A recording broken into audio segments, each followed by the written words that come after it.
American Israel ഭീകരത ലോകസമാധാനം തകർക്കുന്നതിനെതിരെ SDPI Kothamangalam മണ്ഡലം committee കോതമംഗലത്ത് പ്രതിഷേധ പ്രകടനം നടത്തി.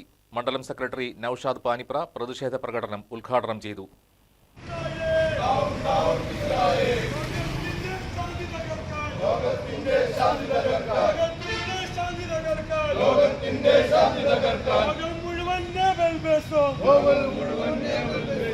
അമേരിക്കൻ ജൂത സയണിസ്റ്റ് ഭീകരരാഷ്ട്രങ്ങൾ യുദ്ധമര്യാദകളെ മുഴുവൻ കാറ്റിൽ പറത്തുകയും സിവിലിയൻ കേന്ദ്രങ്ങളെ അടക്കം ലക്ഷ്യം വെച്ച് നിരപരാധികളായ സ്ത്രീകളെയും കുട്ടികളെയും കൂട്ടക്കുരുതി നടത്തുകയാണെന്നും പ്രതിഷേധ പ്രകടനം ഉദ്ഘാടനം ചെയ്തുകൊണ്ട് SDPI മണ്ഡലം സെക്രട്ടറി നൌഷാദ് പാനിപ്ര പറഞ്ഞു. ഇറാന്റെ പരമോന്നത നേതാവ് ആയത്തുള്ള അലി ഖമനിയെ ലക്ഷ്യം വെച്ച് കൊലപ്പെടുത്തിയ നടപടി അങ്ങേയറ്റം പ്രതിഷേധാർഹവുമാണെന്നും ഇന്ത്യയുടെ തന്ത്രപ്രധാന വ്യാപാര പങ്കാളിയായിരുന്ന ഇറാനെ തള്ളിപ്പറഞ്ഞ കേന്ദ്ര സർക്കാർ നടപടി തിരുത്തണമെന്നും നൌഷാദ് പാനിപ്ര കൂട്ടിച്ചേർത്തു. പാർട്ടി മണ്ഡലം vice president Shaji Kuttampuzha, organising secretary Shihab Moulavi, committee അംഗം ഹംസ ഇരമല്ലൂർ തുടങ്ങിയവർ പ്രതിഷേധ പ്രകടനത്തിന് നേതൃത്വം നൽകി.